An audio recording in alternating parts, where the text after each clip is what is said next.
चलिए पहला क्वेश्चन देखते हैं हम लोग, शुरू है ना। My father was visiting the church every day when he was in London. ठीक, कहाँ गलती है इसमें? इस सेंटेंस में हम लोग को एरर ढूंढना है ना, कहाँ गलती है?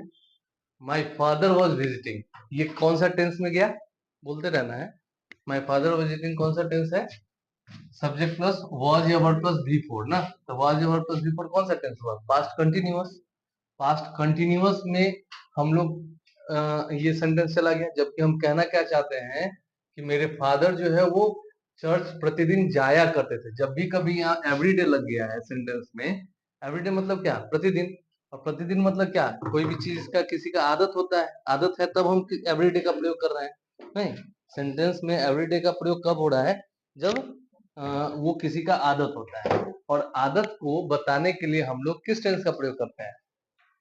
सिंपल प्रेजेंट टेंस का ना। प्रेजेंट की आदत को बताने के लिए सिंपल प्रेजेंट टेंस, और पास्ट की आदत को बताने के लिए, पास्ट की आदत को बताने के लिए सिंपल पास्ट का प्रयोग। समझे बात को? तो इसमें प्रेजेंट की आदत को बताने के लिए सिंपल प्रेजेंट, और पास्ट की आदत को बताने के लिए सिंपल पास्ट। यहाँ पर क्या होना चाहिए? सोचना है हमको कि पास्ट की आदत है कि प्रेजेंट की आदत। बताओ क्या लगता है? जब यहाँ पर है when he was in London, जब वो लंदन में थे ना, तो पास्ट की आदत बताया जा रही है, past when he was in London, और यहाँ पे एवरीडे है, यानी प्रतिदिन वो जाया करते थे, ये कहना चाहता है ना सेंटेंस। तो पास्ट का हमको देना होगा सिंपल पास्ट। सिंपल पास्ट के लिए क्या, कौन सा स्ट्रक्चर है? Subject plus V two. तो क्या हो जाएगा? माई फादर विजिटेड ना। समझे बात को? यानी कि सेंटेंस क्या हो जाएगा? My father visited the church every day when he was in London. हालांकि पास्ट के आदत को बताने के लिए हम यूज्ड टू का भी प्रयोग करते हैं ना। My father used to visit the church every day when he was in London. हाँ, लेकिन टेंस पे हम लोग उसका यूज टू का प्रयोग नहीं, सीधे सिंपल पास्ट का प्रयोग देखेंगे। ठीक है, अगला क्वेश्चन है, before the alarm had stopped, before the alarm had stopped ringing, Seema had pulled up the shed. Seema जो है शेड को पुल्ड अप कर दी थी, ठीक ना। तो किससे किससे पहले, किस चीज से पहले? तो before the alarm had stop ringing, alarm जो है वो बजना जो बंद कर दिया था, उससे पहले ही सीमा जो है वो शेड को पुल्ड अप कर दी। तो दो काम हुआ पास्ट का, पास्ट टेंस में, पास्ट के टाइम में दो काम हुआ। एक तो सीमा ने पुल्ड अप किया शेड को, पुल्ड अप किया V2, और दूसरा पहला काम क्या हुआ? Before the alarm had stop ringing ना। ये एक वर्ब ये है, before the alarm had stop ringing, alarm के बजने से रुकने से पहले ना, ये वर्ब हुआ, ये भी वर्ब है। अब पहला काम कौन सा हुआ इस दोनों में, ये चीज सोचना है ना। दोनों ही काम पास्ट में है ना, क्योंकि हैड प्लस V3 है, हैड प्लस V3 है, दोनों ही काम पास्ट में है। पास्ट में यदि दो काम हुआ है, तो जो काम पहले हुआ है उसमें हम लोग पास्ट परफेक्ट का प्रयोग करते हैं ना, यानी कि हैड प्लस V3 का प्रयोग करते हैं। और दूसरा जो उसके बाद में हुआ है उसमें सब्जेक्ट प्लस V2 यानी सिंपल पास्ट का प्रयोग करते हैं। तो इसमें before the alarm had stopped ringing, Seema had pulled up the shed, पहले कौन सा काम हुआ है? सीमा ने शेड को पहले पुल्ड अप कर दिया था, तो ये पहला वर्ब है ना। और दूसरा वर्ब क्या है? बाद में क्या हुआ कि अलार्म जो है वो बजना बंद हो गया ना, उससे पहले ही ये काम हो गया था, तो ये दूसरा वर्ब है। तो जो काम पहले हुआ यानी V1, ये हैड प्लस V3 में, तो Seema had pulled up the shed, ये तो सही है। और दूसरा किस में? सिंपल पास्ट में, तो क्या होगा? Before the alarm stopped ringing, had stopped ringing नहीं, सीधे स्टॉप्ड रिंगिंग, सभी प्लस V2। ले रहे बात ना। चलिए तीसरा सेंटेंस है, if I was you I would have told the principal to keep his mouth shut. बोलता है कि अगर तुम्हारी जगह मैं होता ना, इफ आई वॉज यू मतलब अगर तुम्हारी जगह मैं होता, तो I would have told the principal, मैं प्रिंसिपल से कहा होता क्या? To keep his mouth shut, कि अपना मुंह बंद रखे, नहीं बोलने के लिए, ठीक ना।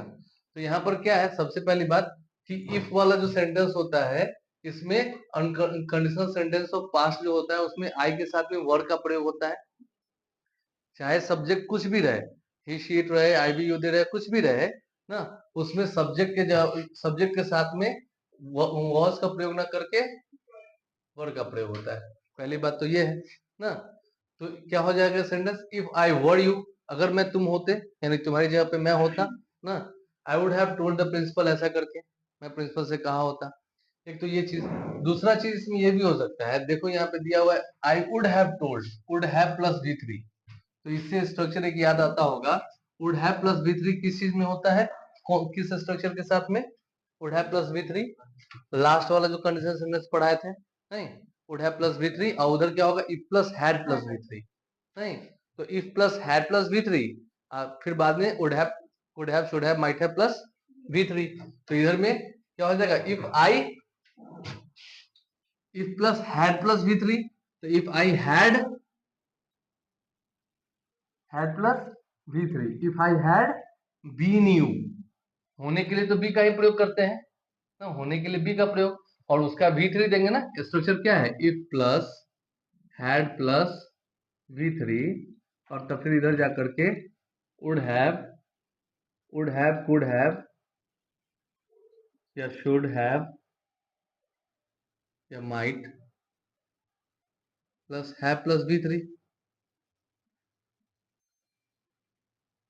ये लास्ट सेंटेंस बताए थे, लास्ट कंडीशनल सेंटेंस, तो यहाँ पर देखें वुड हैव प्लस V3 है, ये V3, would have plus V3, तो वुड हैव प्लस V3, तो इधर क्या करेंगे, if plus had plus V3, तो यहाँ पे क्या हो जाएगा, इफ प्लस हैड दे सकते हैं, तो if I had plus V3, तो यहाँ पर तो वर्ब कुछ है ही नहीं, तो और होने की ही बात कर रहा है, सेंस तो होने का ही दे रहा है ना, कि अगर मैं तुम्हारी जगह पे मैं होता ना, तो होने के लिए बी होता है, बी का V3 बीन होता है, तो क्या कर सकते हैं इसकी जगह पे, इफ आई वर यू, ये भी सेंटेंस सही है, if I were you I would have told the principal to keep his mouth shut, ये भी सेंटेंस सही है, नहीं तो कर सकते हैं if I had been you I would have told the principal to keep his mouth shut, ये भी चीज किया जा सकता है, इससे भी सेंटेंस सही हो जाए, समझ बात को, लेकिन गलती इसी पार्ट में होगी, मेन बात सो है, क्लियर है बात।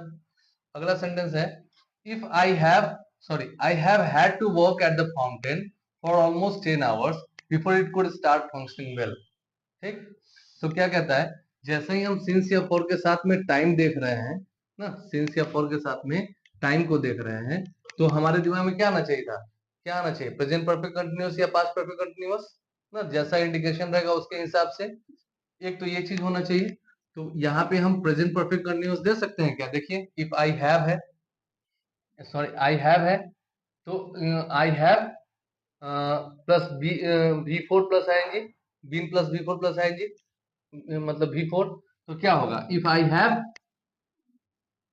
जाएगा V4 में जाएगा, यानी प्रेजेंट परफेक्ट कंटिन्यूअस में कुछ भी जाएगा, नहीं जा सकता है ना, तो प्रेजेंट परफेक्ट कंटिन्यूअस में नहीं जाएगा, तो फिर क्या कर सकते हैं, दूसरी चीज कि before it could start functioning well है, यहाँ पे कुड है पास्ट टेंस ना, तो इधर यदि पास्ट है तो हम क्या कर सकते हैं, सिंपल बात, शुरुआत में भी पास्ट कर सकते हैं ना, शुरुआत में पास्ट तो बाद में पास्ट हो सकता है, तो यहाँ पे कुड है जब पास्ट, तो यहाँ पे हम क्या करें, हैव को हैड कर दे, I had to work at the fountain for almost 10 hours before it could start functioning well ना, ये सेंटेंस हो सकता है, मतलब यहाँ पर जैसे ही पास्ट दिख गया ना, तो हम क्या कर सकते हैं, यहाँ पे या तो पास्ट परफेक्ट कंटिन्यूअस में जाएगा, तो पास्ट परफेक्ट कंटिन्यूअस टेंस में स्ट्रक्चर ही नहीं अलाउ कर रहा है हम लोग को जाने के लिए ना, if plus had plus V3 रहता तब हम लोग पास्ट परफेक्ट कंटिन्यूअस में जा सकते थे, तो वो तो सपोर्ट हमको कर नहीं रहा, तो क्या करेंगे सेंटेंस के साथ में, I had to work at the fountain ना, समझ बात को, यानी कि परफेक्टिव एस्पेक्ट में ले जाएंगे, परफेक्टिव में ले जाएंगे, परफेक्ट में, ठीक, कैसे चला गया, if I plus had plus V3 ना, ये हैड प्लस V3 ना, तो I had to work at the fountain for almost 10 hours before it could start functioning well, ठीक है। Next sentence fifth, I have been to a few to his lectures, I have been to a few to his few I have been to a few of his lectures या to his lectures, क्या करें,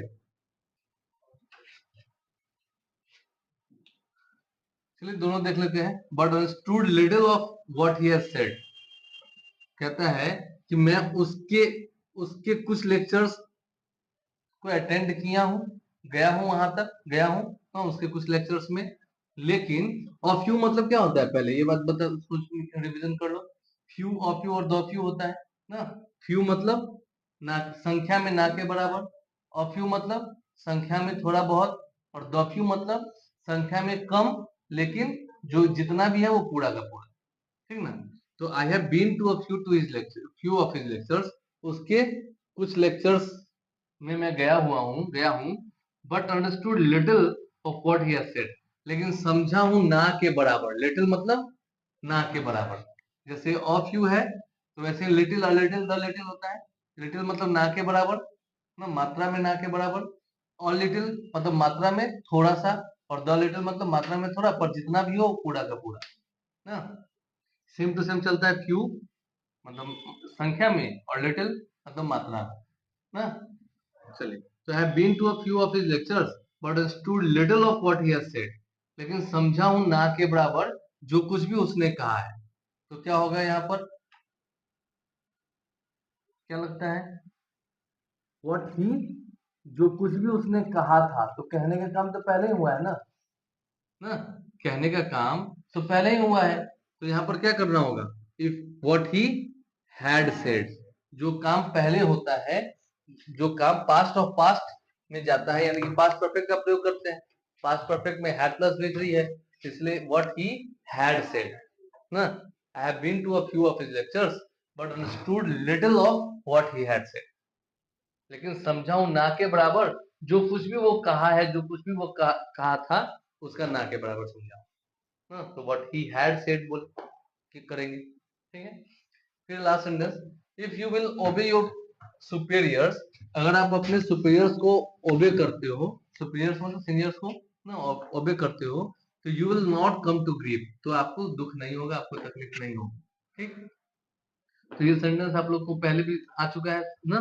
क्या करते हैं, एक तरफ conditional sentence है, कैसे पहचाने, क्योंकि इफ लगा हुआ है।